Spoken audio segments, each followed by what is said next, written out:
começando! E aí, beleza? Bom, hoje eu queria falar de uma coisa muito legal. Regras básicas para administrar o tempo durante a prova, tá? Eu tava aqui revendo, né? Tô com uma pilha de livros aqui sobre metodologia de estudo e tava aqui revendo alguns princípios aqui do meu guru, né? Do William Douglas, como passar em provas e concursos.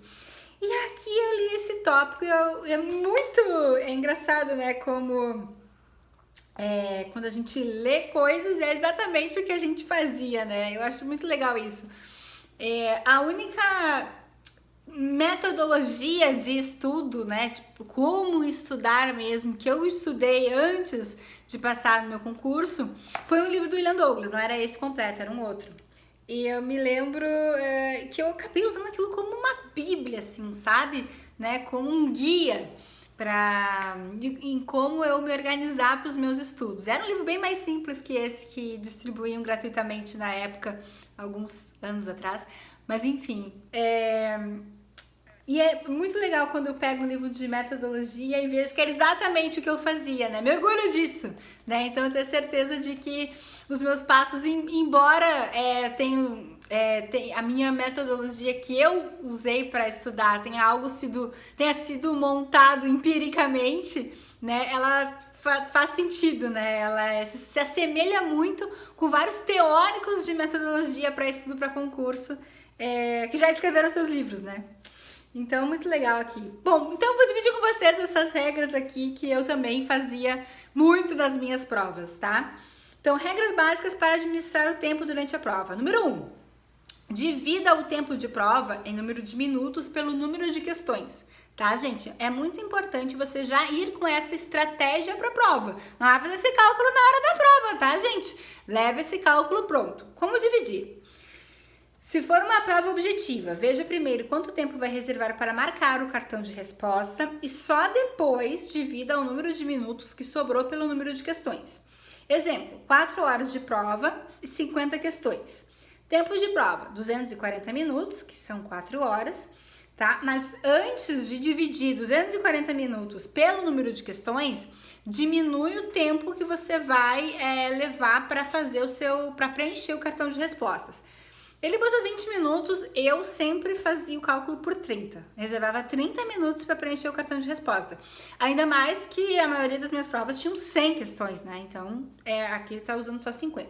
Então, o cálculo que ele fez aqui, 240 minutos menos 20 minutos para preencher o cartão de resposta, 220 dividido pelas 50 questões, deu 4,4, né? Então, arredonde sempre para o número menor.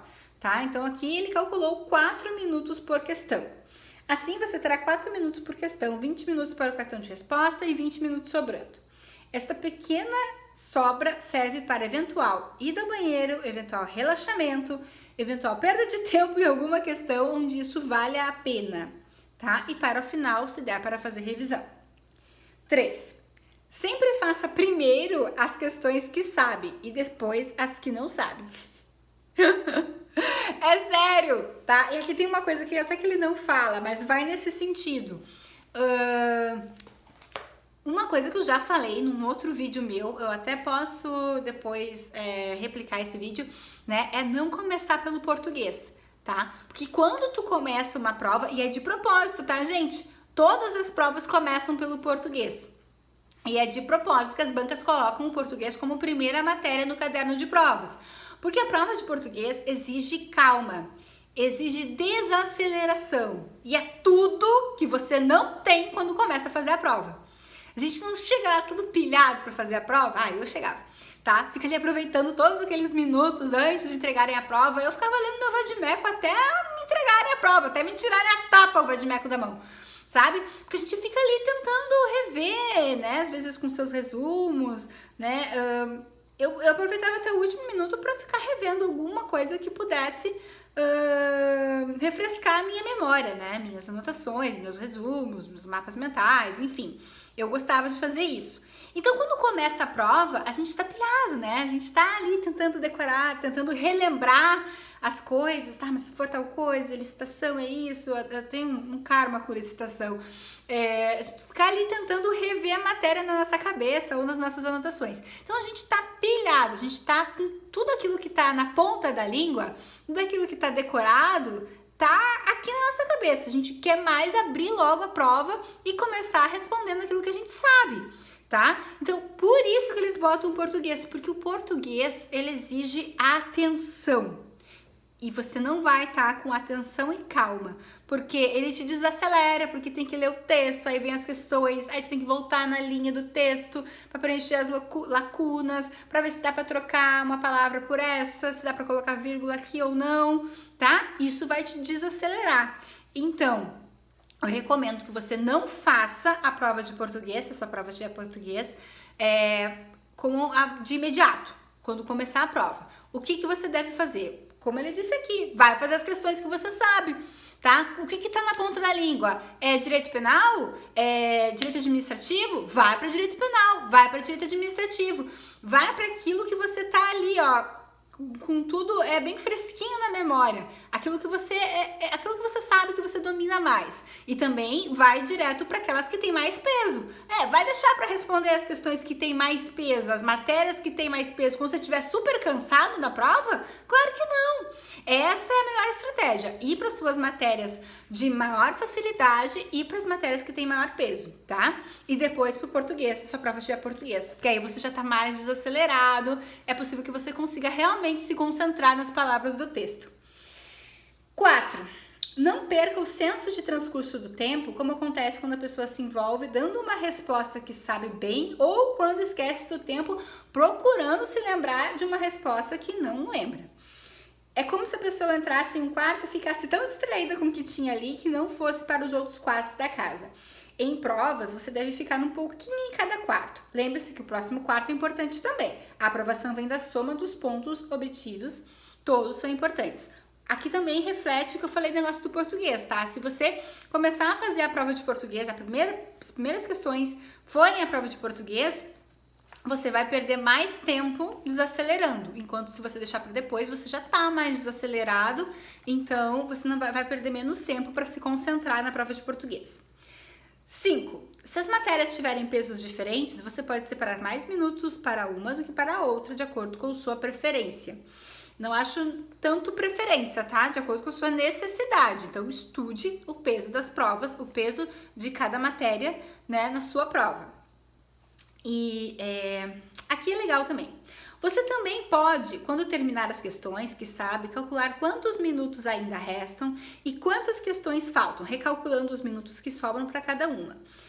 Na prova acima, você já fez 40 questões, exemplo, tá? Numa prova de 50 questões, você já fez 40 questões em 2 horas. Sobram, então, 2 horas. Tire os 20 minutos para marcar o cartão de prova e sobraram 100 minutos para 10 questões. Você terá, então, 100 dividido por 10, que é igual a 10 minutos por questão. Assim como você fez na primeira vez, comece a fazer as questões que faltam, evitando gastar mais de 10 minutos em cada. Quando acabar a segunda passada, marque o cartão de respostas e, se ainda tiver tempo, faça uma segunda revisão.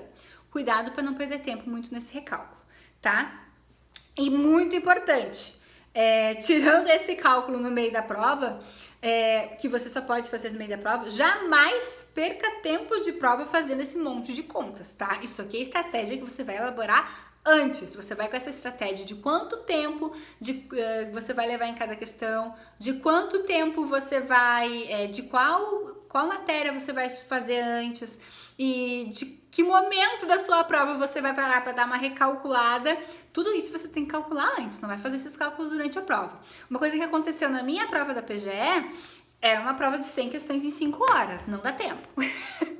E eu realmente fiz esse recálculo. Eu fiz fiz 75 questões e aí faltava 25 questões e só tinha mais 1 hora. E eu não tinha preenchido o cartão de respostas. Então eu preenchi o cartão de respostas e aí depois comecei a responder as questões que faltavam de uma outra forma, né? tipo, né, cara crachá. Né? Mas assim, é uma estratégia que você tem que estar preparado para fazer e para tomar a decisão rápida, porque tem provas de 100 questões, realmente a administração do tempo é um fator eliminatório. Então tá, pessoal, se você gostou desse vídeo, dá um joinha pra mim, deixa um comentário pra mim, manda pra alguém que precisa ouvir isso.